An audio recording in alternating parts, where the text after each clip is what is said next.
Let's get to our press review now, and the Hague trials is what's leading on the Standard newspaper today. Bensouda suffers serious jolt in Uhuru Ruto trials. And we have here on the front page Bensouda's trouble with witnesses. So 30 out of the 77 witnesses enlisted by Bensouda have withdrawn. Prosecution concedes 2 witnesses lied about alleged State House meeting attended by Uhuru.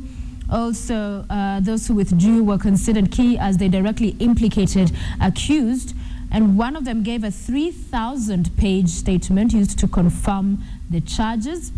Prosecutor now hanging Uhuru case on disclosure of his financial records, and we saw that spirited submission given by the prosecution at The Hague, seeking to have the president and his team, of course, compelled to submit those financial records.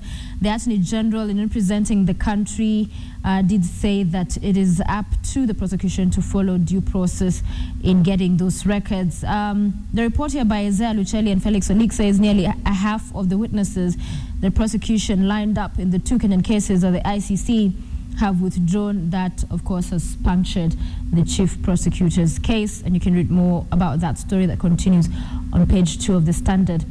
Also on the front page, senators and MPs set for joint meeting to quote-unquote tame governors. So members of the National Assembly and the Senate will hold a joint session tomorrow to discuss measures to tame governors and hit back at the judiciary over recent court rulings.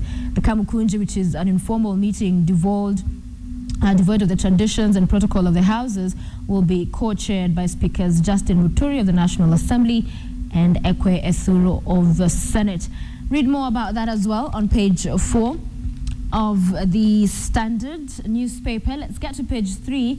You remember those spills that were found last week? So the sex tablets, now there's a new craze, ruining young lives. The drugs have become a fad, with most of those consuming them being the young. Kind of interesting, because in the past you'd only expect the old to be the ones buying this, but who don't have any sexual dysfunction. That is the shocking part of this story. And desire to be a lion in bed drives many to the little blue pill. And you can read more about that on page 3 of the Standard. Devolution wars is extensively covered for you in the Standard on page 4 and 5. On page 4, it is that plot to tame the governor. So there will be that Kamkunja that I mentioned earlier.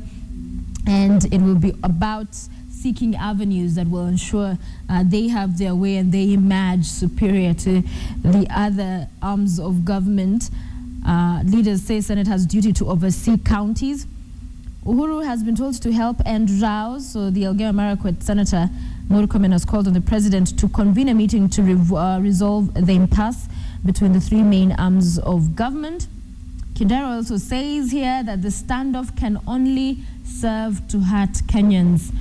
On page 5, arrest errant governors. That is what Raila Odinga is saying. But he also warns that the blanket condemnation of county bosses is unwise, as it only demonizes devolution.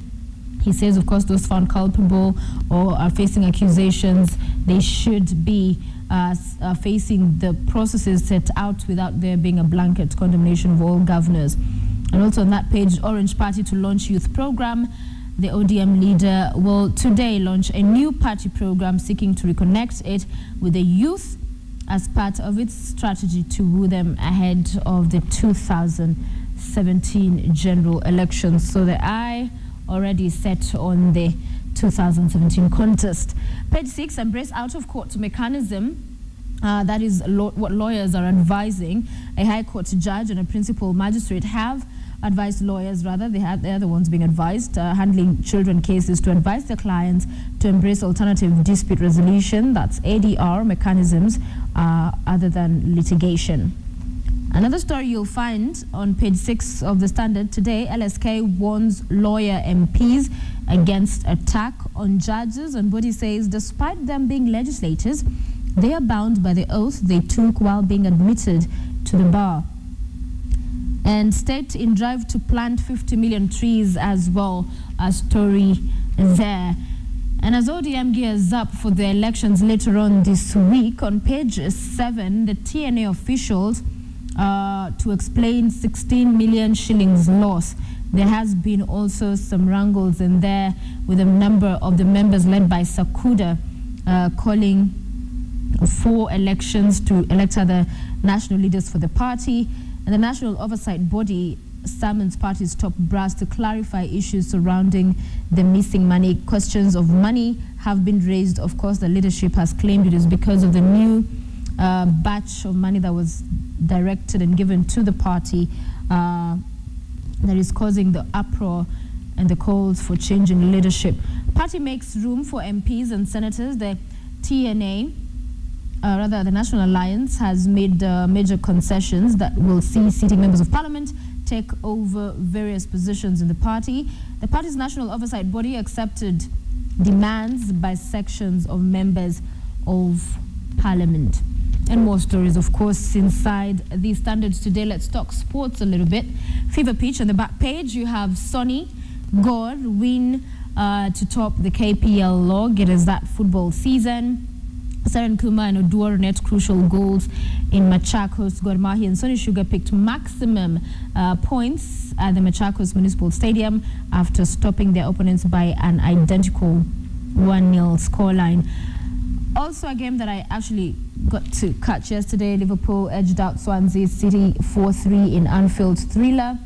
Dixon Chumba wins Tokyo Marathon as well. Lucy Kabu is third in women's race. Among the stories that are in fever pitch this Monday. And the pullout that takes you through the craziness of Monday and the Monday blues is Crazy Monday inside the Standard. And today, you've been perhaps in a crazy bad breakup, so this takes you through some of those bizarre ways lovers hit back after breakups. So they're jilted in love, and sometimes it gets so bad that you wonder if these two people ever were in love. But just some of those stories that emanate from nasty breakups. Oyunga Pala on page 4 in Crazy Monday talks about Kenyan men getting feminized, how that is. You must grab yourself a copy of the Standard newspaper to read in the Crazy Monday. And then there's the extra pullout as well inside the Standard. Power play is the headline. Feet solar panels or face sanctions. That is what state agency is warning. And other stories inside the extra Android-powered coffee table. That's a cool one. Details are on page 6. And good news, as child mortality drops, so the numbers there have gone down. And the dramatic picture story, there's always that pictorial, several pictures that tell a story. That's on page 5. And I think, was it Friday night when WhatsApp was down and Kenya's on Twitter on WhatsApp. It was very interesting, some of those comments and tweets. Page 12 has some of that and what everybody got to say. And I remember one of the tweets was that now that Zuckerberg have WhatsApp, and you know how WhatsApp gives this security and privacy, you send pictures and videos. If one day they all find themselves on Facebook, will you still want your friends to see what you exchange on WhatsApp? So that was very interesting, and of course very numerous comments that were being made in as far as that shutdown was concerned. Daily Nation, TNA rebels demand fresh party elections. So a group led by MP Moses Sakuda is pushing for polls, as Vice Chair says Chairman Sakaja was ousted last week. Also, Secretary General denies cash is missing from party account as official calls for setting up of caucus, and details are on page 5. We have the Moses Sakuda, who's the Kajiado MP here, saying the current TNO officials were appointed and not elected. We want members given a chance to elect new officials. And also on the front page of the Daily Nation, Raila presses attack on MPs over governors. So the former premier yesterday kept his criticism of the president and Parliament, which he accused of disobeying court orders, stopping it from discussing the conduct of some governors. Mr. Odinga told Parliament to obey the courts just the way he did when he lost his election petition against President Kenyatta. And the headline picture in the Standard, in the Daily Nation, is a 6 billion shillings youth fund, and young people demand role in vetting top officials. And some of those officials are pictured there. It's a story that continues on page 9. Page 2 talks about the Foreign Ministry seeks cash for president's travel. So the official aircraft has been grounded for repairs, making it necessary to hire a plane. That's what the House was told. And page 3 talks about Lupita, entertainment news. She has wowed the world and made headlines around the world, and now love rumors only prove actress Lupita has made it. She has made it to huge talk shows around the U.S., popular U.S. television shows. Most recently being at the Ellen DeGeneres show as well. And of course, she has been linked to Jared Leto, who's an actor as well. She said here, she's quoted as having said, but the actress did not shy away from the topic of her love life, and on the accusation, or rather on the allegation that she's dating Jared, she said that, but I thought Miley Cyrus broke us up during that interview. And you can read more about what Lupita is up to. Page 4, Raila takes on MPs in Governor's Row. The details continue there. Also, Uhuru urged to meet CJ and 2 speakers, and this is to bring, or rather to arrest the whole supremacy chaos right now being witnessed, and there has been calls for such a meeting to take place with the 3 arms of government. Page 5, wrangles rock TNA as group demands polls. So Sakuda and other members talking about elections being important to select the next crop of leaders. And of course, those in leadership right now on accusations of mismanagement or misappropriation of funds, they have said no such thing has happened. ODM won't publish delegates list. So party branch leaders set to meet in Nairobi tomorrow ahead of polls is a story that you'll find there. And of course, and as far as the list is concerned, back page, the Daily Nation this Monday, county's budget to be raised by 32 billion shillings. So Treasury proposes to increase to 242 billion shillings, amount to be given to devolved units. And the Treasury has proposed an increase of 32B in the money to be given to county governments in the next financial year. And 853.5 billion shillings, that's the amount in shillings which the national government will be getting. To the Star newspaper, and Nyanza defies Raila over Senator Zani. She is seeking the position of Secretary General. Ababu Namamba is in there as well, amongst others. Oburu accused of misleading ODM leader as well. A story that continues on page 6, the headline picture. It's a family affair. ODM leader Odenga with his wife Ida, elder brother Oburu Ogenga, during the 20th memorial of Jaramogi Ogenga Odenga at the home in Bondo. Governor's split over Senate summons as well. Is a story that continues on page 6, and the spotlight is on Anglo leasing companies to get 125 billion shillings. So the government has decided to honor and pay up to 125 billion shillings over owed to the controversial 18 contract Anglo leasing deals. And even though former Finance Minister David Miraria once said the Anglo leasing was a scandal that never was, and that all the money had been wired back, it has now emerged that government is now ready to pay to forestall endless legal battles. Kidero advice on governor's role is on page 2 in the Star. So Nairobi Governor Evans Kidero weighing in here, and he's asked governors to be ready to take responsibility for county funds. Very important, of course, for the general public. They just want to know that the money, taxpayers' money, is being used rightfully. Bangladesh envoy's Karen home has been was robbed, and the Bangladesh High Commissioner is the second high-profile Karen resident to be attacked by armed robbers in his residence in a week. That story you see right there on page 3 of the Star. And this story just doesn't seem to go away.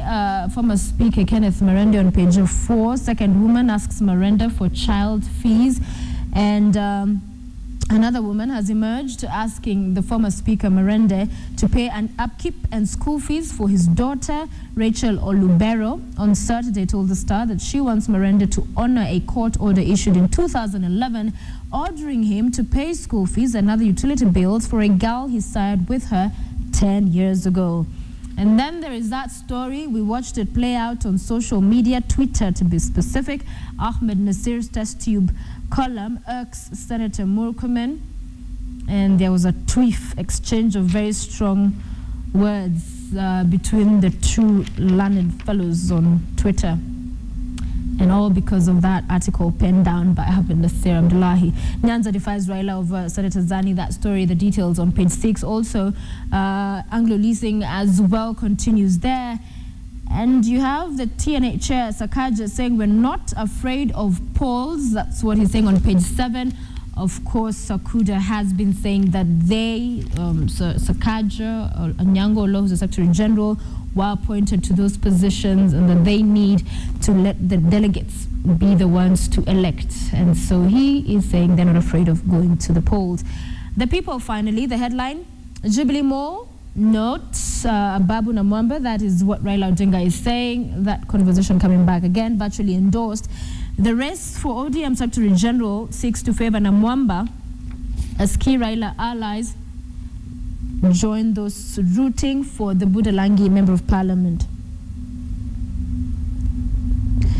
Also on the front page of the People newspaper, City billionaire wife's body disappears from morgue.